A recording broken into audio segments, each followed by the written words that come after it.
ক্ষমতার মোহে চতুর্দিকে অন্ধকার দেখে, মনে করে আমার পতন আর হবে না।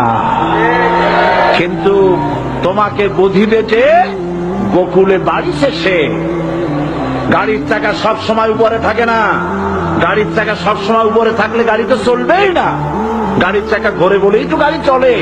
সুতরাং এই উপরে তোমার চাকা উপরে এখন আছে বলে, তোমার দলের চাকা উপরে আছে বলে যারা মানুষের উপরে জুলুম করছো, আলেমদেরকে ধরতেছো, মুসল্লিদেরকে ধরে ধরে জেলে ঢুকাচ্ছ, সময় আসবে এমন ইন্দুরের কর্তব্য মানা চালাবার জন্য